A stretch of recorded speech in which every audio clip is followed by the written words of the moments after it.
मेरे अत्यंत आत्मीय मित्रों, नमस्कार। आज 20 जून 2019 है और आज के इस AFEIS.com के लाइफ मैनेजमेंट में मैं डॉक्टर विजय अग्रवाल आप सभी का हार्दिक रूप से स्वागत करता हूं। दोस्तों, हम सब अपने जीवन में एक उद्देश्य लेकर चलते हैं और जीवन में एक उद्देश्य तो चलिए बहुत बड़ी बात हो गई। आप यूं कह लीजिए कि कुछ समय के लिए एक उद्देश्य लेकर के चलते हैं, 1 साल के लिए, 6 महीने के लिए, यहां तक कि 1 दिन के लिए कि आज मुझे यह काम करना है। मैंने इस पर दोनों तरीके के प्रयोग करके देखे हैं। प्रयोग इस तरीके के कि जैसे मान लीजिए कि मैंने 1 साल के लिए किसी उद्देश्य का निर्धारण किया कि 1 साल में मुझे यह काम करना है। ठीक है, मैंने अपने दिमाग में एक तस्वीर बना ली कि 1 साल में काम करना है और मैं उस काम में लग गया। तो सामान्यतः मैंने देखा है कि उस काम की जो उम्र है वो 1 साल से बढ़कर के 1.25 साल या 1.5 साल तक हो जाती है। इसलिए क्योंकि साल भर का तो मैंने लक्ष्य निर्धारित कर लिया, लेकिन उस 1 साल में बीच बीच के कौन कौन से पड़ाव होंगे इसका मैंने निर्धारण नहीं किया। चलिए, उसका निर्धारण किया जा सकता था कि भाई 1 महीने में इतना काम होगा, फिर दूसरे महीने में इतना काम होगा, फिर तीसरे महीने में इतना काम होगा। ये एक व्यवस्था हुई। दूसरा यह है कि मैंने निर्धारित ही नहीं किया कि इस काम को कितने दिनों में करना है। ठीक है, जब होना होगा हो जाएगा, बस मैं करता रहूंगा। दूसरा ये तरीका। तीसरा तरीका यह है कि नहीं, मैंने अगर 1 साल का ही लक्ष्य निर्धारित किया है तो मैंने बकायदे अपने डेली कितना काम किया जाना है इसका भी निर्धारण किया कि नहीं, 1 दिन में मुझे ये काम तो कर ही लेना चाहिए। और बाय द वे, यदि 1 दिन में मैं इतना काम नहीं कर पा रहा हूं तो अगले दिन आज के बचे हुए काम को मैं पूरा करूंगा। और ये बात अलग है कि जो साल भर का जो निर्धारण किया गया है उसके बीच बीच में मैं कुछ गैप्स रख लेता हूं कि अगर बाय द वे किसी वजह से उस दिन का काम पूरा नहीं हो पाया, पिछला काम कुछ बच गया है, क्योंकि देखिए बहुत सी चीजें होती हैं, हम प्रिज्यूम नहीं कर सकते कि तबीयत खराब हो गई, घर में और कुछ दूसरे काम आ गए, तो जरूरी नहीं है कि आप एकदम कर ही पाएं, क्योंकि 1 साल का समय है। तो बीच में थोड़ा थोड़ा गैप दे देने से क्या होता है कि वो पिछले काम फिर यहां तक आकर के पूरे हो जाते हैं। तो इस तरह से हम अपने टारगेट को पा लेते हैं। सच पूछे तो इन तीनों में से जो सबसे बेहतर तरीका है दोस्तों, वो है कि जो भी आपका उद्देश्य है आप उसकी एक समय सीमा निर्धारित कर लें कि नहीं, मुझे इस समय तक तो इसे कर ही लेना है। क्योंकि मैंने देखा है कि अगर आप समय सीमा निर्धारित नहीं करेंगे तो ये दिमाग कुछ ऐसा, यूं कह लीजिए कि हमारा अपना दुश्मनी हो जाता है कि वो लगातार आपको बहलाता रहेगा, फुसलाता रहेगा। अरे आज नहीं तो कल, अरे कल नहीं तो परसों, अरे ऐसी भी क्या जल्दी है, अरे क्या इसमें रखा है, पता नहीं, इतने सारे बहाने हमारे दिमाग हमको देता रहेगा कि हम भी उसके बहलावे फुसलावे में आ जाते हैं, क्योंकि वो चीज हमको सूट करती है। काम करने में तो तकलीफ होता है और यहां कम से कम उस तकलीफ से मुक्ति मिल जाती है, तो हम उसके बहलावे में आ जाते हैं, बहकावे में आ जाते हैं, उसके फुसलाने में आ जाते हैं। और नतीजा ये होता है कि हमारे लक्ष्य का समय बहुत आगे लगातार बढ़ता चला जाता है और फिर मन में एक अलग किस्म की कोफ्त, एक अलग किस्म की खीज, झुंझलाहट आने लगती है। दोस्तों, इसके बारे में मैं आपको एक बहुत ही खूबसूरत प्रसंग सुनाता हूं और यह प्रसंग रामचरितमानस का है।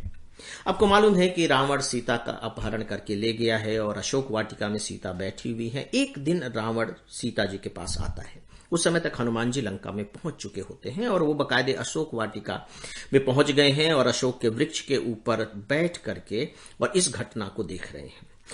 रावण आता है और रावण इससे पहले बहुत समझाने की कोशिश करता है सीता को कि तुम मेरी पटरानी बन जाओ, लेकिन सीता नहीं मानती। अब रावण आता है, अब उसका भी दिमाग झुंझला गया है कि कब तक मनाते रहेंगे। तो देखिए अब वो क्या कहता है। वो कहता है, मास दिवस महु कहा न माना, तो मैं मारबी काड़ी कृपाणा। अब आप देखिए कि रावण कहता है कि सीता, अगर तुमने 1 महीने के अंदर मेरी बात नहीं मानी, कौन सी बात, कि तुम मेरी पटरानी बन जाओ, तो क्या होगा कि तो मैं तलवार निकाल करके तुम्हें मार डालूंगा। तो मैं मारिब काढ़ी कृपाणा, तलवार से तुम्हारा सिर काट दूंगा। यानी कि यहां आप देख रहे हैं कि समय निर्धारित कर दिया गया 1 महीना। अब 1 महीना है, अब 1 महीने में तुम बता दो। अब ऐसा नहीं कि ठीक है अब चलता रहेगा 6 महीने 1 साल तक। Time is fixed. अब आप देखिए कि जब यहां टाइम फिक्स हो गया तो फिर क्या होता है। अब आप देखिए कि यहां 1 महीने का हो गया। अब हनुमान जी सारा कुछ सुन रहे हैं, देख रहे हैं। अब इसका मतलब यह हो गया कि अगर सीता जी को यहां से मुक्त कराना है तो बस 1 ही महीने का समय रह गया है, क्योंकि या तो सीता जी फिर मान जाएंगी कि ठीक है मैं तुम्हारी पटरानी बन जाऊंगी, तो फिर तो रावण की पटरानी बन जाएंगी, बात खत्म। और यदि वो मना करती रही, जो कि वो मना करेंगी ही, तो रावण तो 1 महीने के अंदर इनकी हत्या कर देगा। तब फिर सीता जी खत्म, फिर तो मामला कुछ रह ही नहीं जाएगा ना। तब फिर वो क्या करें? तो फिर हनुमान आते हैं। चलिए आगे का प्रसंग होता है। और फिर सीता जी देखिए हनुमान के हाथों क्या राम के पास संदेश भिजवाती हैं। राम से क्या कहना तुम जाकर के कि मास दिवस महु नाथु न आवा, तो पुनि मोहि जीवत नहीं पावा। भगवान श्री राम से जाकर के आप कह दीजिए कि अगर वे 1 महीने में मेरे पास नहीं आए तो फिर वे मुझे जीवित नहीं पाएंगे। अब आप देखिए कि रावण ने यहां टाइम फिक्स किया और सीता ने हनुमान के माध्यम से अब राम के लिए टाइम फिक्स कर दिया कि 1 ही महीने के केवल मामला है, बस जो कुछ भी करना है 1 ही महीना कर लो। टाइम इज फिक्स, समय निर्धारित हो गया। अब आप देखिए कि राम को जो कुछ भी करना है 1 महीने का वक्त है। देखिए जब समय का आप निर्धारण कर लेंगे तो मान करके चलिए कि आपके दिमाग पर तनाव आएगा, दबाव आएगा, झुंझलाहट पैदा होगी, क्योंकि ये उसकी स्वाभाविक प्रतिक्रिया है। लेकिन ये कोई बुरी बात थोड़ी है, ये कोई बुरी बात नहीं है। ठीक है, होने दीजिए, थोड़ा बहुत दिमाग है, उसमें तो हर तरह की चीजें आती जाती रहेंगी। हमें अपनी क्षमता को बढ़ाना है कि कैसे हम उसे पॉजिटिवली लें। उन चीजों को हम बहुत सकारात्मक तरीके से लेकर के अपने लिए बेहतर इस्तेमाल कर सकते हैं। अब मैं आपको आगे का एक छोटा सा प्रसंग सुनाता हूं, क्योंकि अब राम के पास तो 1 ही महीने का समय है। वो समुद्र के पास जाते हैं और उससे विनती करते हैं कि भैया तुम हमारी सेना को रास्ता दे दो। समुद्र रास्ता नहीं देता। राम को आप फिर क्रोध में देखते हैं कि राम अपना अग्निबाण निकालते हैं और कहते हैं कि ये बाण चला करके मैं इस समुद्र को सोख दूंगा। राम पहली बार इतने जबरदस्त क्रोध में दिखाई देते हैं। राम जैसा शालीन व्यक्तित्व भी आप देखिए कि यहां क्रोध में आ गया है। वो क्रोध में क्यों आए? क्योंकि 1 मंथ और ये सुन नहीं रहा है हमारी बात। याद रखिए कि जब आप समय फिक्स करेंगे तो आपके दिमाग में तनाव बढ़ेगा, लेकिन उससे घबराने की बात नहीं है। फिर क्या होता है आप देखते हैं कि बकायदे समुद्र हाथ जोड़ करके निकलता है और फिर तरीका बताता है, और राम बकायदे अपनी सेना लेकर के समुद्र को पार करते हैं। फिर आप सबको मालूम ही है कि रावण परास्त होता है, रावण मारा जाता है और सीता उनके कैद से मुक्ति प्राप्त करती है।